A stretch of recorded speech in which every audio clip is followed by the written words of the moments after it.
Hello and welcome. My name is Lisa, and in this video, I'm going to address what it is about the love bombing stage that narcissists hate. Now, if you're enjoying this content, please go ahead and click the like button and click the subscribe button so you'll be notified each time I upload a new video. If you've been involved in a romantic relationship with a narcissist, you know the love bombing stage you experienced in the beginning of the relationship is the best it's ever going to get with the narcissist. This is when they're constantly calling and texting. They want to be with you all the time. They're showering you with gifts and affection and telling you how much they love you.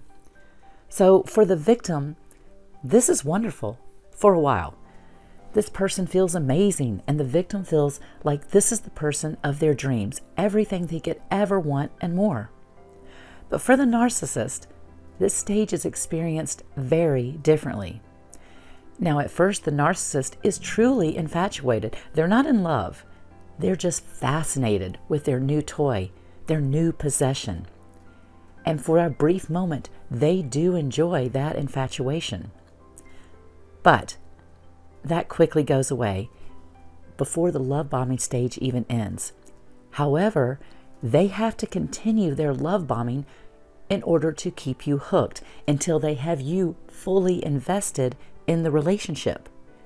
They need to make certain you won't run away when they start their devaluation. Now, if you have money or assets that they want, they have to work really hard to gain access to this. Because if you're financially independent, it's going to be easier for you to walk away when you're not financially dependent upon them. So they must keep up their facade until they've secured whatever it is that you have that they want. And this is exhausting for them. It requires a lot of effort from the narcissist to keep up their facade. And they resent having to do this. The longer they have to keep this up in order to get what they want, the more they actually resent you for having to do so. Narcissists hate the love bombing stage because they can't be themselves. Everyone is most comfortable around people they can truly be themselves around. And in this way, the narcissist is no different. They want to feel comfortable too. They want to be themselves. Unfortunately, the narcissist's true self is nothing like what they present to you during the love bombing phase. Their true self is someone who is emotionally unstable, someone who finds it difficult to regulate their emotions and their emotional responses, someone who enjoys complaining and arguing and exerting their feelings of superiority over other people, someone who likes putting others down and making them feel insecure or not enough or not worthy. If they showed their true selves in the beginning, you'd be saying goodbye shortly after the first hello. And the narcissist knows this. They know they have to pretend to be everything you want. They know that. And that is irritating to them. And they can't show that irritation. Not at first. Think about the narcissist you were involved with or who you are involved with. When did they start to devalue you? When did you first notice they weren't being quite as kind as before or quite as loving as they were in the beginning?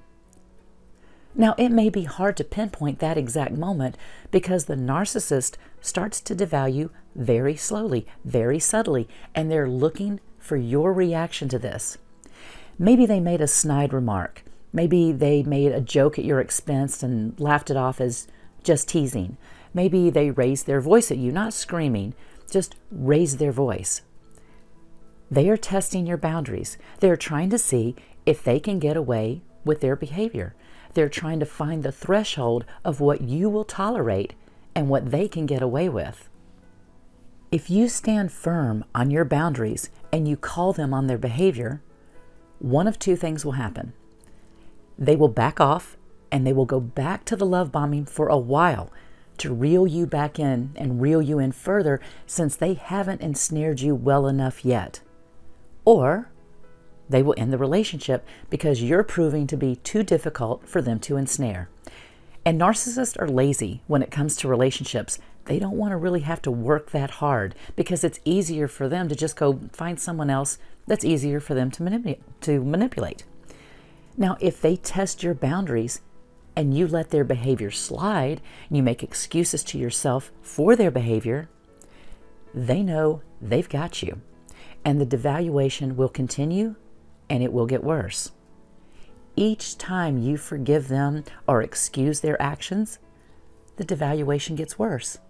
Each time they get away with raising their voice at you, the devaluation gets worse. And pretty soon, they're not just raising their voice, they're screaming at you. Pretty soon, they're not just venting their frustrations to you, they're venting and raging at you.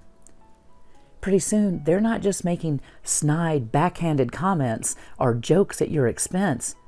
They're coming right at you and calling you names. When it comes to narcissists, the old saying of give them an inch and they'll take a mile is the absolute truth, because the more they get away with, the more they up their abuse. And this is where the victim is becoming depressed, anxious, just basically unhappy. And at the same time, this is where the narcissist thrives. This is the stage they were waiting for.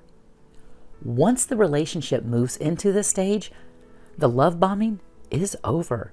Now, it may return briefly in order to reel you back in if the narcissist isn't ready to discard you yet and they don't want you to leave them. But it will never, ever be what it was in the beginning. It will never be that kind of wonderful ever again. And the time period between the love bombing and the devaluation will be shorter and shorter each and every time.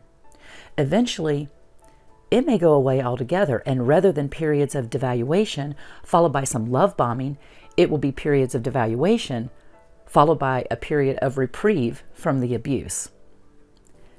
Shortly before I left my narc husband, we were out of town on vacation, and he went into one of his rants and screamed at me over the phone for 3 hours straight, literally.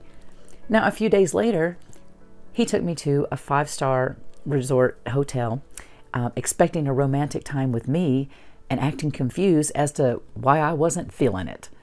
So, after arguing as usual, he ended up professing his love to me and saying to me, "I'm going to be a better husband to you from now on." And I wanted to believe that. For a moment, I did.